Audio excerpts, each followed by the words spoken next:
ଦୀପାବଳି ପୂର୍ବରୁ ଏହି ଦୁଇଟି ଜିନିଷ ଘରେ ଲୁଚାଇ ରଖନ୍ତୁ। ମା ଲକ୍ଷ୍ମୀ ନିଜେ ଦୌଡ଼ି ଆସିବେ। ବନ୍ଧୁଗଣ, ଦୀପାବଳି ପୂର୍ବରୁ ଏକ ଜିନିଷ ଆପଣଙ୍କ ଘରେ ଲୁଚାଇ ରଖନ୍ତୁ। ସାରା ଦୁନିଆ ଆପଣଙ୍କୁ ସମ୍ମାନ ଦେବ। ଯେଉଁ ଜିନିଷ ପାଇଁ ଆପଣ ବର୍ଷ ବର୍ଷ ଧରି ତରସୁଛନ୍ତି, ତାହା ଧନ, ସମ୍ପଦ, ପ୍ରେମ, ସମ୍ମାନ କିମ୍ବା ଋଣରୁ ମୁକ୍ତି ସବୁ ଆପଣଙ୍କର ହେବ। ଏହି ଦୀପାବଳି ପୂର୍ବରୁ ଏହି ଦୁଇଟି ଜିନିଷ ଚୁପଚାପ ଘରେ ଲୁଚାଇ ରଖନ୍ତୁ।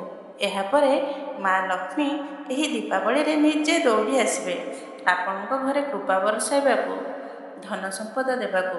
ଆପଣ ଯାହା ଚିନ୍ତା କରିବେ ତାହା ଆପଣଙ୍କୁ ମିଳିବ।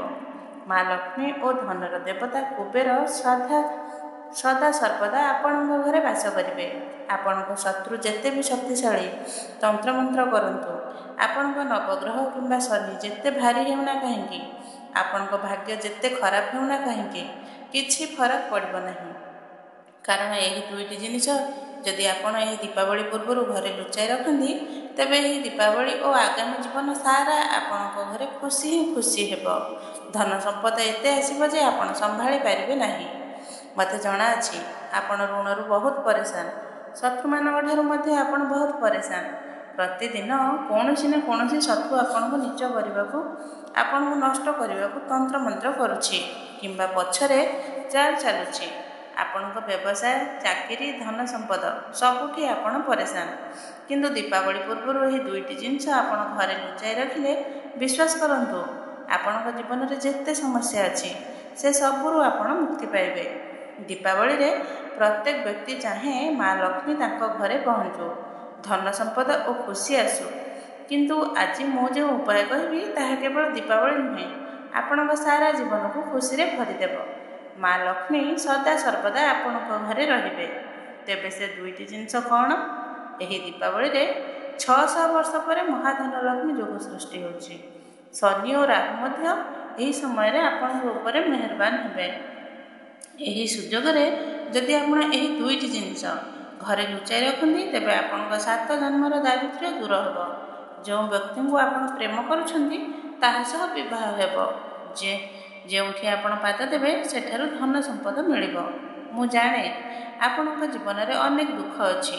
ଛୋଟ କାମ ପାଇଁ ଦିନ ଦିନ ଧରି ପରିଶ୍ରମ କରୁଛନ୍ତି। କିଛି ଟଙ୍କା ରୋଜଗାର ପାଇଁ ଅନେକ ମେହନତ କରୁଛନ୍ତି, କିନ୍ତୁ ଟଙ୍କା ଆସୁଛି ନାହିଁ କି କିଛି ନାହିଁ। ଆପଣଙ୍କ ଘରେ ମା ଲକ୍ଷ୍ମୀ ରୁଷ୍ଟ ହୋଇଛନ୍ତି। ଋଣ ବଢ଼ୁଛି, ଘରେ ଝଗଡ଼ା ହେଉଛି, ଶାନ୍ତି ନାହିଁ, ରାତିରେ ନିଦ ହେଉନାହିଁ, ଚିନ୍ତାରେ ରହୁଛନ୍ତି। ଏହା ସବୁ କାରଣ ଆପଣଙ୍କ ଘରେ ନକାରାତ୍ମକ ଶକ୍ତିର ପ୍ରଭାବ। ଶତ୍ରୁମାନେ ତନ୍ତ୍ରମନ୍ତ୍ର କରି ଆପଣଙ୍କ ଖୁସିକୁ ବାନ୍ଧି ରଖିଛନ୍ତି। ଆପଣ ହଜାରେ ଉପାୟ କରିଛନ୍ତି, କିନ୍ତୁ କିଛି ହେଉନାହିଁ। କିନ୍ତୁ ଏହି ଦୀପାବଳି ପୂର୍ବରୁ ଏହି ଦୁଇଟି ଜିନିଷ ଘରେ ଲୁଚାଇ ରଖିଲେ କିଛି ବାବାଙ୍କ ପାଖକୁ ଯିବାର ଆବଶ୍ୟକତା ନାହିଁ। ରାଜା ମହାରାଜାମାନେ ମଧ୍ୟ ଏହି ଉପାୟ କରୁଥିଲେ ଓ ସେମାନେ ମନ ପସନ୍ଦର ରାଣୀଙ୍କ ସହ ବିବାହ, ଯୁଦ୍ଧରେ ବିଜୟ ଓ ବଡ଼ ବଡ଼ ଦୁର୍ଗ ପାଉଥିଲେ। କେଉଁ ଦୁଇଟି ଜିନିଷ? ମନୋଯୋଗ ଦେଇ ଶୁଣନ୍ତୁ। ଏହି ଉପାୟ କାହାକୁ କହିବେ ନାହିଁ, ନା ବନ୍ଧୁଙ୍କୁ, ନା ପଡ଼ୋଶୀଙ୍କୁ, ନା ଆତ୍ମୀୟଙ୍କୁ। ଯଦି କାହାକୁ କହିବେ ଏହାର ଶକ୍ତି କମିଯିବ। ଗୁପ୍ତରେ ଏହି ଉପାୟ କରନ୍ତୁ। ପ୍ରଥମ ଉପାୟ, ଶଙ୍ଖ। ଋଣ ମୁକ୍ତି ପାଇଁ ଦୀପାବଳି ପୂର୍ବରୁ ଏକ ନୂଆ ଶଙ୍ଖ ଘରକୁ ଆଣନ୍ତୁ। ଶଙ୍ଖଟିକୁ ଗଙ୍ଗାଜଳ କିମ୍ବା ଦୁଧରେ ଶୁଦ୍ଧ କରନ୍ତୁ। ଏହା ଉପରେ ଅଳ୍ପ ହଳଦୀ ଓ କୁଙ୍କୁମ ଲଗାନ୍ତୁ ଏବଂ ପୂଜା କରନ୍ତୁ। ଶଙ୍ଖଟିକୁ ପୂଜା ଘରେ ରଖନ୍ତୁ ଓ ପ୍ରତିଦିନ ସକାଳେ ଓ ସନ୍ଧ୍ୟାରେ ପୂଜା ପରେ ଏହାକୁ ବଜାନ୍ତୁ। ଶଙ୍ଖଟି ଲାଲ କପଡ଼ା ଉପରେ ରଖନ୍ତୁ। ଏହାର ଧ୍ୱନି ଆପଣଙ୍କ ଋଣକୁ ଦୂର କରିବ ଓ ନକାରାତ୍ମକ ଶକ୍ତି ଦୂର ହେବ। ଯଦି ଘରେ ପୁରୁଣା ଶଙ୍ଖ ଅଛି, ତାହାକୁ ନଦୀରେ ପ୍ରବାହିତ କରି ନୂଆ ଶଙ୍ଖ ଆଣନ୍ତୁ। ଦ୍ୱିତୀୟ ଉପାୟ, ପାନପତ୍ର। ଯେଉଁମାନଙ୍କର ବିବାହ ହେଉନାହିଁ କିମ୍ବା ପ୍ରେମ ସମ୍ପର୍କରେ ବାଧା ଅଛି, ସେମାନେ ଏକ ପାନପତ୍ର ନିଅନ୍ତୁ। ପାନପତ୍ରକୁ ଗଙ୍ଗାଜଳରେ ଧୋଇ ଶୁଦ୍ଧ କରନ୍ତୁ। ଏହା ଉପରେ ସିନ୍ଦୁରରେ ଆପଣଙ୍କ ଜୀବନସାଥୀଙ୍କ ନାମ ଲେଖନ୍ତୁ। ଯଦି ଆପଣ ଜାଣିନାହାନ୍ତି କି କାହା ସହ ବିବାହ ହେବ, ତେବେ ଶୀଘ୍ର ବିବାହ ଲେଖନ୍ତୁ। ଏହି ପାନପତ୍ରକୁ ହନୁମାନ ମନ୍ଦିରକୁ ନେଇ ହନୁମାନଙ୍କ ଚରଣରେ ରଖନ୍ତୁ। ଏକ ସୁପାରି ଉପରେ ଅଳ୍ପ ସିନ୍ଦୁର ଲଗାଇ ପାନପତ୍ର ଉପରେ ରଖନ୍ତୁ। ହନୁମାନ ଚାଳିଶା ପାଠ କରନ୍ତୁ ଓ ଶୀଘ୍ର ବିବାହ ପାଇଁ ମାନସିକ କରନ୍ତୁ। ପାନପତ୍ରଟିକୁ ଘରକୁ ଆଣି ପର୍ସରେ ରଖନ୍ତୁ। ଏହା ଆପଣଙ୍କୁ ମନ ଚାହା ଜୀବନସାଥୀ ଦେବ। ଅନ୍ୟ ଉପାୟ, ଘରେ ଶାନ୍ତି ପାଇଁ ଗରୁଡ଼ ଘଣ୍ଟି। ଅନେକ ନୂଆ ଗରୁଡ଼ ଘଣ୍ଟି ଆଣନ୍ତୁ। ଏକ ନୂଆ ଗରୁଡ଼ ଘଣ୍ଟି ଆଣନ୍ତୁ ଯାହାର ଧ୍ୱନି ସୁନ୍ଦର ଓ ଘରମୟ ହେଉ। ଘଣ୍ଟିରେ ଏକ ପତଳା ରୂପାର ତାର ବାନ୍ଧନ୍ତୁ। ପୂଜା କରି ପ୍ରତିଦିନ ସକାଳ ଓ ସନ୍ଧ୍ୟାରେ ବଜାନ୍ତୁ। ଏହା ଘରେ ଶାନ୍ତି, ସୁଖ ଓ ସମୃଦ୍ଧି ଆଣିବ। ଝଗଡ଼ା ଦୂର ହେବ ଓ ପରିବାରରେ ସମସ୍ତେ ଏକତାରେ ରହିବେ। ଧନ ସମ୍ପଦ ପାଇଁ ଉପାୟ। ନଡ଼ିଆ ଓ କମଳା ଗୋଟା। ଏକ ନଡ଼ିଆ ଚାନ୍ଦିର ହେଲେ ଭଲ, ନଚେତ୍ ସାଧାରଣ ନଡ଼ିଆ ଆଣନ୍ତୁ। ଏହାକୁ ଲାଲ କପଡ଼ାରେ ରଖି ପୂଜା କରନ୍ତୁ। 4ଟି କମଳ ଗୋଟା, କମଳର ମଞ୍ଜି ନେଇ ନଡ଼ିଆ ସହ ବାନ୍ଧନ୍ତୁ ଓ ତିଜୋରିରେ ରଖନ୍ତୁ।